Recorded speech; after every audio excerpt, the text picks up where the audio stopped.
Greetings, dear ones. I am Kryon of Magnetic Service.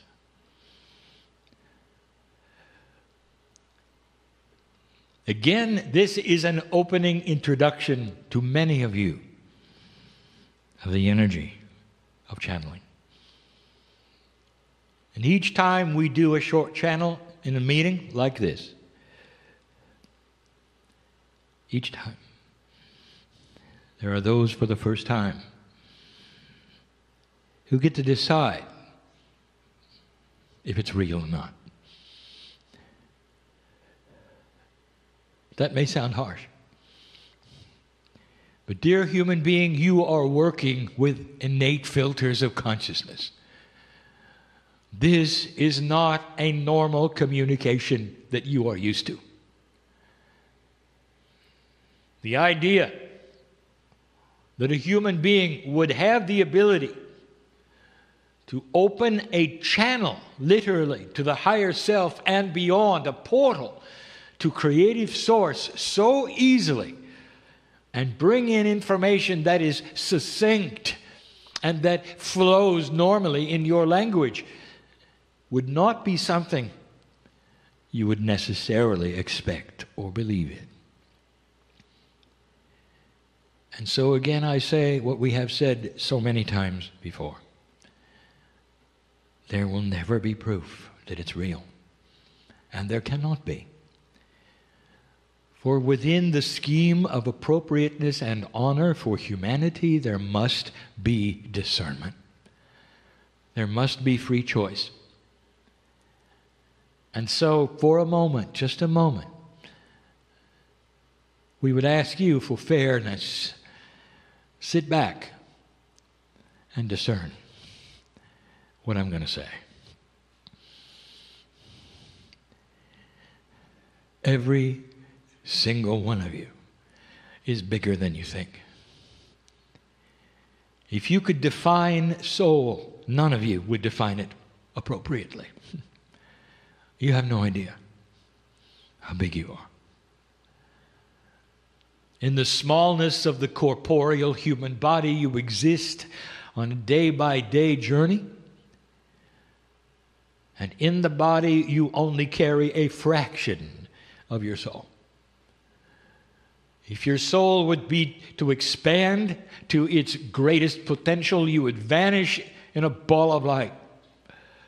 You would not be able to hold the magnificence of who you are.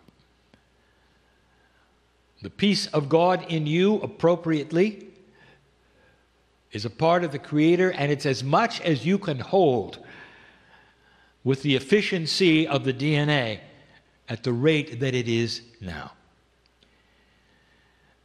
We have not said it in this way before, but let me ask you, if you can conceive of this, what would you be like if you could hold just a little more of your soul? If you were a container and you're at 30% right now, perhaps, or a little more, that your soul is in that container, and yet the container, it's possible to hold 90. What would happen to you, and how would you be if you filled it up just a little more? And if you did, and you had more of God in you, what would it be like? How would it affect you, your family, humanity in general, if they had the same thing? What would happen to the earth?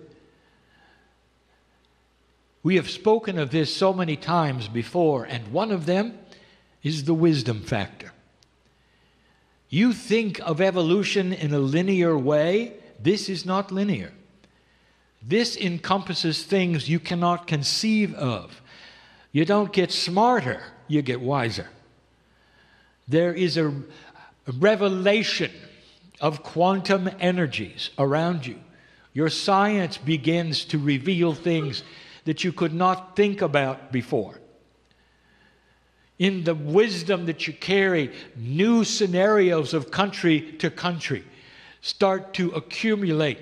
Partnerships, alliances start to work better.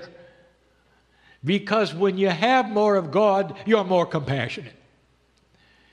When you have more of God, the things of the children in the playground consciousness go away. The children in the playground eventually grow up and they get along. And humanity is still in the playground. What the new energy is going to bring to you, dear one, is an increase in awareness. Now, how fast does that happen? I'm going to talk about that more tonight. I have given my partner information that he has not channeled publicly until tonight. But one of the things I want you to know that you are done with linear progressions. What that means is that the changes may be exponential.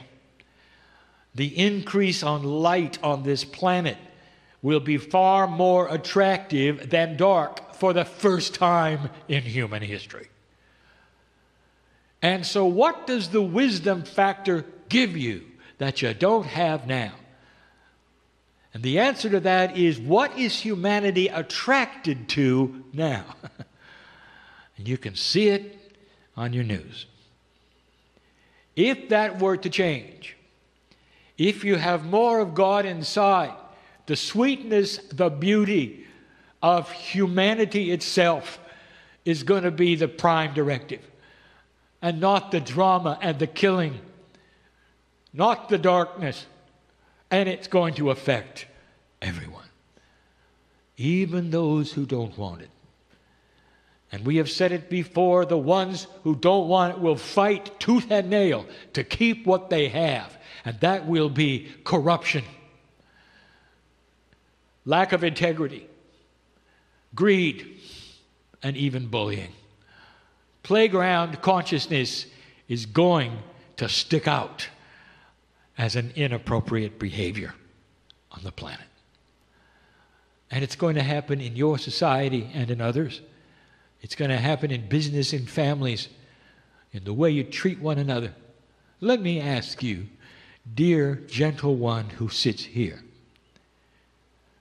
who do you want to be with? Somebody who spins in drama and that you have to take care of all the time? Or somebody who is easy to be with and listens and loves?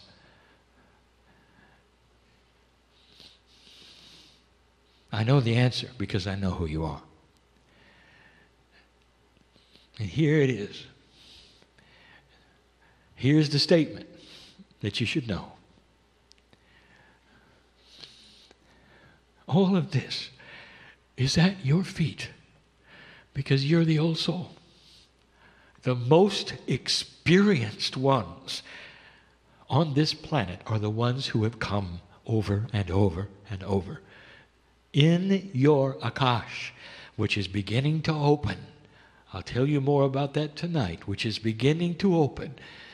In your Akash is the experience that you're going to start to bring forward in wisdom. Some of you are experiencing it now. Let me ask you, because I know who is here, what has happened in the last 2 years? Have you made some decisions that shock you? Because you wouldn't have made them before 2012.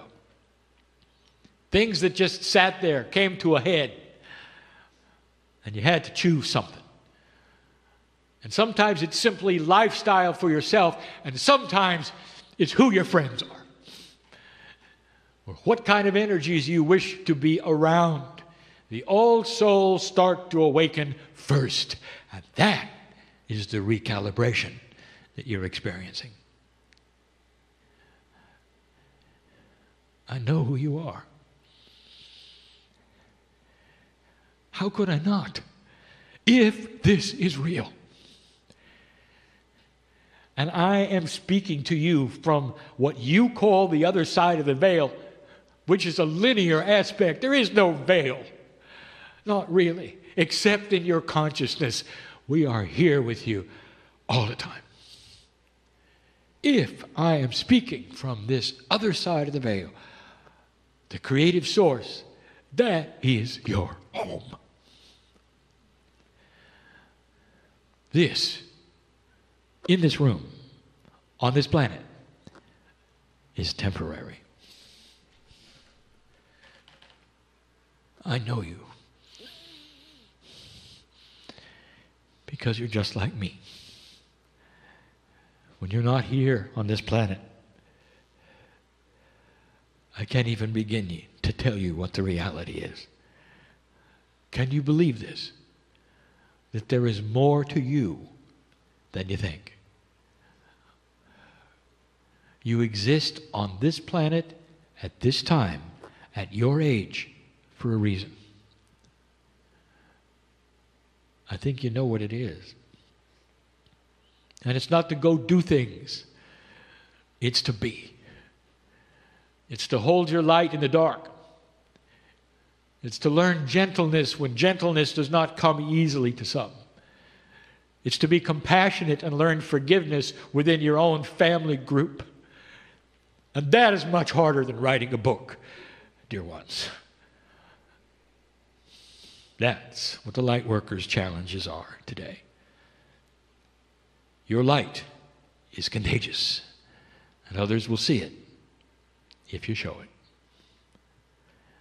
There will be more later. And so it is.